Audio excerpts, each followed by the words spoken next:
Ladies and gentlemen, welcome back to yet another episode.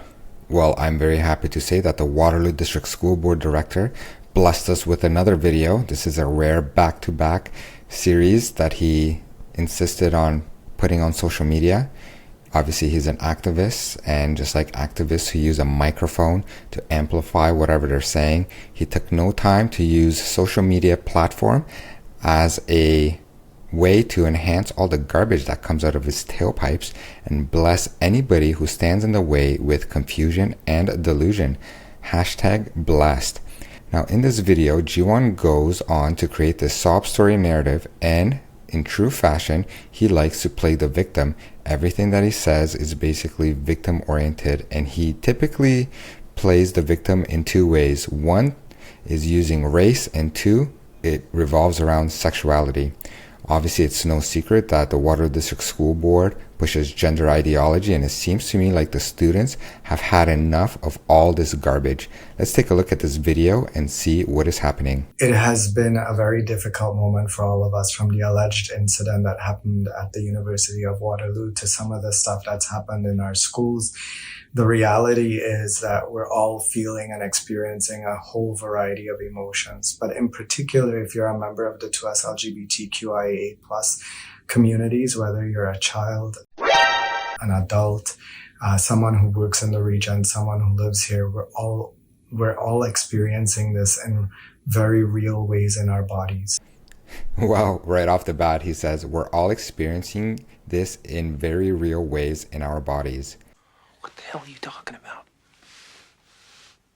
Who are you talking to? Well, I don't even know who else's body you can experience the things that you experience in, but it doesn't make any sense. And I am actually of the belief that if a minor does have some sexual orientation, especially from a young age, that is a red flag for some abuse that was happening. And this obviously is not the first thing that does not make any sense that this director says. He calls upon people to stand in solidarity and basically come together. And I think he's getting a little bit desperate here because people are finding out exactly what is going on in the schools. Now, the director deems hateful behavior as anybody who goes against the narrative, and including this gender ideology. That means parents who want to be involved in their children's lives and who do not agree with the sexual material that is being presented to minors, and they also don't agree with the transition that is happening at school when with organizations coming in and having sexual discussions. And obviously all of this stuff is done in secrecy, and there are procedures at the Waterloo District School Board that keep this behavior from propagating, and they obviously encourage minors to have sexual conversations, including with adults. When we try to create a culture of human rights, it doesn't mean that when we uphold the human rights and dignity of any one group, that we're trying to take away from the human rights of any other group. Human rights it's not like pie, where if you give somebody some, somebody else doesn't get. We all benefit when everyone's human rights are upheld. I think that human rights should be respected. However, he does not do this. As a matter of fact, the Waterloo District School Board and the director go out of their way to ensure that there's no transparency and that parents don't actually have a voice, or at least it's minimized. You could see this in the comments, how they're closed, limited, and hidden, etc. They don't actually want feedback. They don't believe in freedom of speech, and nothing can be more clear than the case of Carolyn Berjowski, who got canceled for exposing the age-inappropriate books at the Waterloo District School Board. They use a lot of nice words, but they don't mean anything. Everything they say is the opposite. If you don't agree with them, you are hateful, and this is what it's come down to, defying parents. Now, obviously, the students have probably had enough, because that's all the school board is doing. All they're doing is having these sexual discussions, and they encourage all of this victim mentality. And I think people are getting really tired of it. And I think that this right now is the goal that we have as a public education system, is to ensure that our schools are safe for our staff, for all of our students, and for all the families in the region. Please keep in mind that under this director's leadership, he says that self-deletion, anxiety, and depression rates in the alphabet community are increased. Now, if these numbers have been going up under his leadership, what is happening and why does he have procedures that keep parents from knowing this crucial information?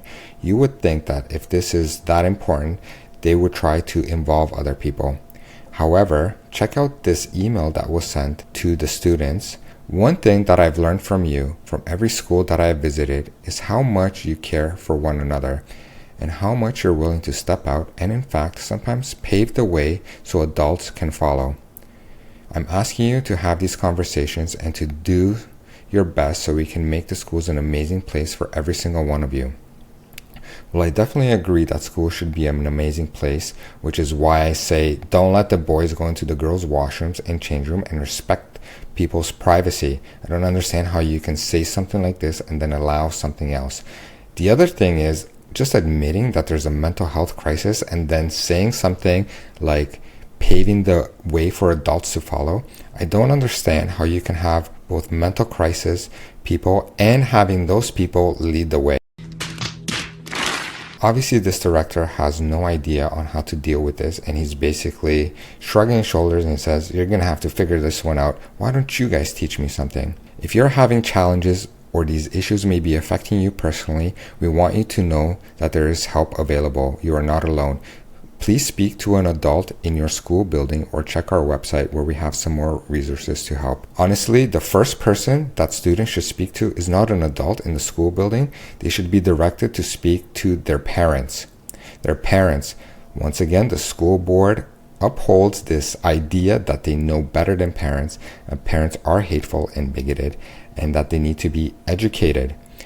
And they just double down on the same thing. Identifying people as menstruators, identifying people who have their menstruation, as opposed to identifying it by a particular gender is so important. Identifying people as menstruators, identifying people as menstruators. Identifying people as menstruators.